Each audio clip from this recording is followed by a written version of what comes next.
రాముడు ఎప్పుడు ఆపుతాడా అని చూసి చూసి గ్యాప్ దొరకగానే నాకు పట్టాభిషేకం అవ్వలేదు, నీ మీద బెంగతో తండ్రి గారు చనిపోయారు అని చెప్తాడు. ఆ మాట వినగానే రాముడు గాయ్స్ మూర్చపోయాడు. జై శ్రీ మూర్ఛ రామాయణ మహా.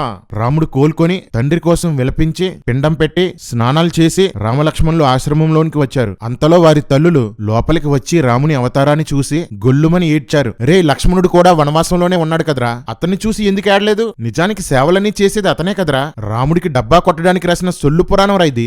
రాముడు తల్లులను చూసి వాళ్ళ పాదాలకు నమస్కారం చేస్తుంటే తల్లులు రాముడి వీపుపై నిమురుతూ అక్కడున్న ధూళి తుడిచారంట. రే ఎరికొక్కలో, ఇప్పుడే కదరా స్నానం చేసి వచ్చాడు, ధూళి ఎక్కడి నుండి వచ్చిందిరా? సొల్లు రాతలో సొల్లు పుస్తకము. భరతుడు రాముణ్ణి అయోధ్యకు రమ్మని చేతులెత్తి కాళ్ళు మొక్కి చాలాసేపు బ్రతిమాలుతాడు. నాకు తండ్రి ఆజ్ఞే ముఖ్యమని. రాముడు రానంటాడు. నీ బదులు నేను వనవాసంలో ఉంటాను, నా బదులు నువ్వు అయోధ్యకు రాజుగా ఉండు అని భరతుడు రాముణ్ణి ఎంత వేడుకున్నా రాముడు మాత్రం ఒప్పుకోడు. నువ్వు కూడా తండ్రి ఆజ్ఞ పాటించు అని చెప్తాడు. రే ఎర్రిగొడ్లు, ఇప్పుడు రాముడు చెప్పింది సరిగ్గా వినండ్రా.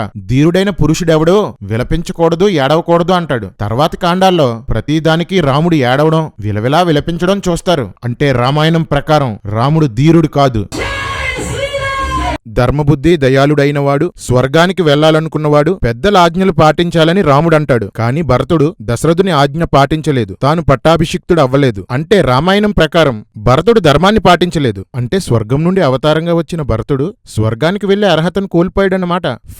ఫ్యామిలీ మొత్తం ఆడామగాని తేడా లేకుండా ధర్మం తప్పి బ్రతుకుతున్నారన్నమాట. ఇదండి రామాయణం.